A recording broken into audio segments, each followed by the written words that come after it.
មានបងស្រីម្នាក់គាត់មើលវីដេអូខ្ញុំដែរហើយតមកគាត់ថាគាត់ហាត់ទៅវាអត់សូវបានថតទៅបានអីសោះដល់ខ្ញុំឲ្យគាត់ថតមកឲ្យខ្ញុំមើលថាគាត់ហាត់យ៉ាងម៉េចតមកលទ្ធផលគឺមានលទ្ធផលដែលគាត់ថតឲ្យខ្ញុំមើលគឺទាញលឿនរហ័សតែម្ដងអញ្ចឹងថ្ងៃនេះខ្ញុំមកនិយាយលំហាត់នឹងបងប្អូនស្រីៗដែលគាត់ហាត់លំហាត់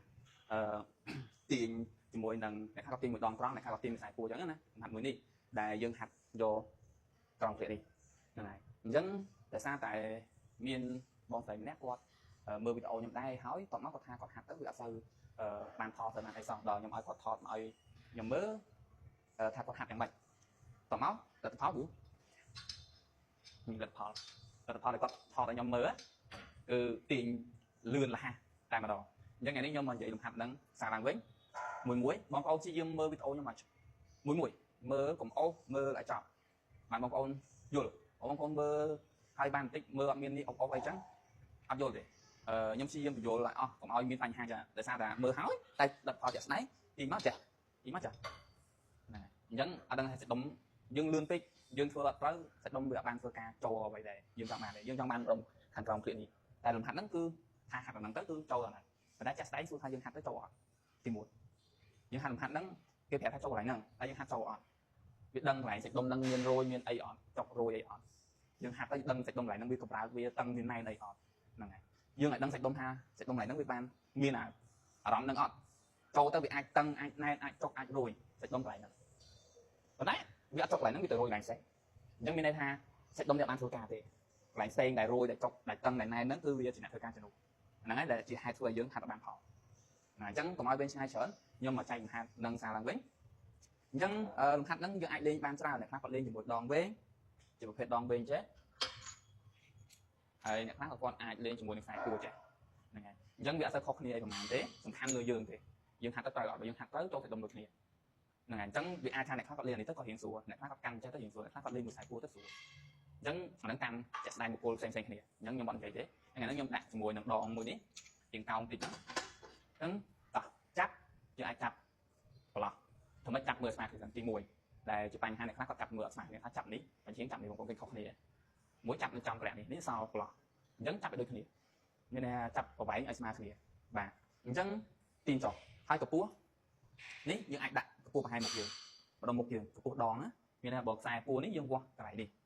អញ្ចឹងយើងវាស់ធ្វើម៉េចកពស់ប្រហែលមុខយើងមកមិនខ្ពស់ពេកទេខ្ពស់ពេកនាំតែទាញទៅវាទាញយើងរៀងឡើងខ្លាំងយើងពិបាក control ហើយហ្នឹងហើយអញ្ចឹងដាក់កពស់ប្រហែលមុខយើងមកបានហើយកពស់តបមកយើងថយក្រោយអញ្ចឹងឧទាហរណ៍នេះពីអញ្ចឹងមកយើងអាចថយក្រោយមកជំហានសិនមក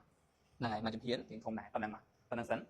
ជំហានរបស់យើងអាចថែមថយតិចតួចទៅតាមហ្នឹងថាយើងលេងប៉ុណ្ណាយើងរៀងស្រួលអ្នកខ្លះទៅគាត់អាចរៀងចិត្តតិចទៅគាត់លេងទៅរៀងដឹងរៀងខ្វាន់រៀងខ្លាំងជាង20-30%អ្នកខ្លះគាត់រៀងថយមកបន្តិចមកគាត់ទាញទៅបានរៀងដឹងខ្លាំងជាង20-30%មានន័យថាសាច់ដុំចូលបានល្អជាងអញ្ចឹងវាអាចខុសខ្វះគ្នាតិចតួចយើងអាចថែមមានន័យយើងអាចរៀងមកមុខតិចឬថយបន្តិច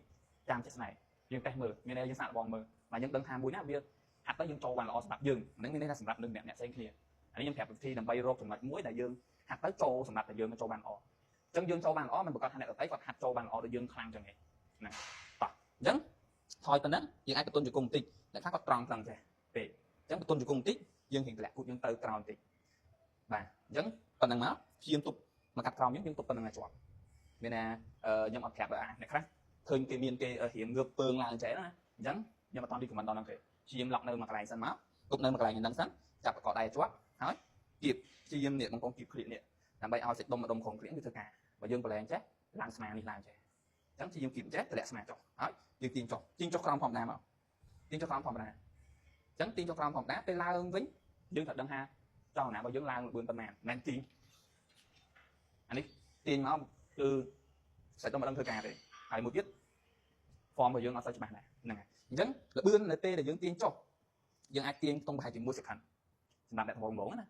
ពេលដែលឡើងចេះ2 second អញ្ចឹងពេលឡើងបងប្អូនមើលទៅកពស់ប៉ុណ្នេះបានឬក៏ប៉ុណ្នេះបានអ្នកខ្លះគាត់ឡើងទៅខ្ពស់បន្តិចអានេះខ្ញុំនិយាយសម្រាប់តម្រូវម្នាក់ៗណាអញ្ចឹងកពស់អ្នកខ្លះគាត់ឡើងប៉ុណ្នេះក៏គាត់នៅ control បានដែរសាច់ដុំនៅធ្វើការដែរគាត់នៅទប់បានដែរ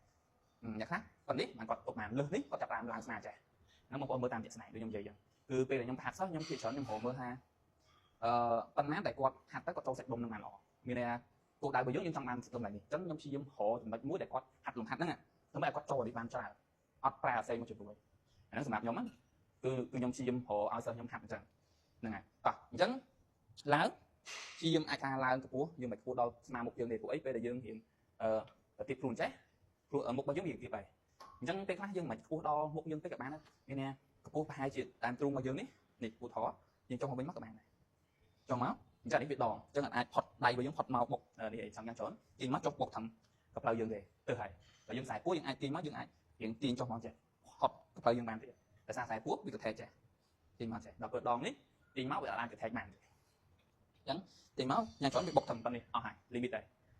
មកវិញអញ្ចឹងអ្នកខ្លះគាត់ប៉ុណ្នេះគាត់អាច control បានគាត់ដឹងល្អអញ្ចឹងយើងព្យាយាមហាត់ប៉ុណ្្នឹងសិនអញ្ចឹងពេលឡើង1 2 3ចុះវិញ1 2 3ចុះវិញអញ្ចឹងសំខាន់ឲ្យដឹងសាច់ដុំធ្វើការសាច់ដុំដែលលេតដែលយើងនិយាយសាច់ដុំក្រុមឃ្លីតណាធ្វើការហាត់ឲ្យដឹងកន្លែងហ្នឹងតឹងណែនសាច់ដុំពីពេលឡើងចេះដឹងវាលាពេលចុះចេះបុកចូលណែនពេលឡើងចេះលាមានសាច់ដុំចាប់តាមលាវែងតឹងបាទបើយើងឡើងមកលើខ្ពស់ទៀតឧទាហរណ៍ថាយើងឡើងមកខ្ពស់ទៀតសាច់ដុំហ្នឹងឡើងសាច់ដឹងហើយយើងមកដឹងដុំស្មាលើតែវិញ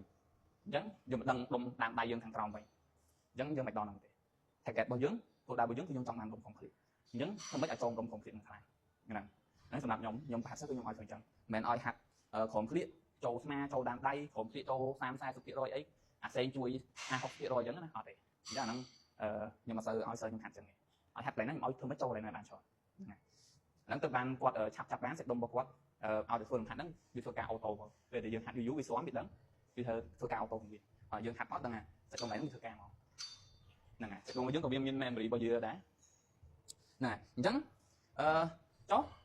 សារឡើងវិញបន្តិចពេលចុះមកប្រយ័ត្នមួយទៀតបងប្អូន end ចកេះឲ្យទៅគូត end ចកេះបណ្ដោយទៅគូតបឹកចកេះគាត់ end តម្លាក់មកអញ្ចឹងអាហ្នឹងអត់យកទេជឿចកេះជាមឡុកក្បាលពោះយើងជាប់ផឹងពោះផឹងខជាប់កុំឲ្យក្បាលចកេះរបស់យើងធ្លាក់តែយើងប្រឡែងក្បាលពោះសុំទោសពេលដែលយើងប្រឡែងអត់ផឹងក្បាលពោះចកេះយើងគឺធ្លាក់ហ្នឹងហើយអញ្ចឹងផឹងឲ្យជាប់ទប់ដើម្បីការពារកុំឲ្យចកេះយើងហ្នឹងវាធ្វើការសម្ពាធនៅក្នុងអញ្ចឹងកុំឲ្យចុកចកេះអញ្ចឹងអ្នកខ្លះគាត់ហាត់ចុកចកេះគឺមូលហេតុដោយសារតែគាត់គាត់លាក់ខ្នងចុះឲ្យគាត់ទៅឲ្យទូរៀងទៅក្រោយតិចគាត់លាក់ចកេះអែមបុកហ្នឹងហើយចុកចកេះអញ្ចឹងព្យាយាមផឹងពោះជាប់ទាញមក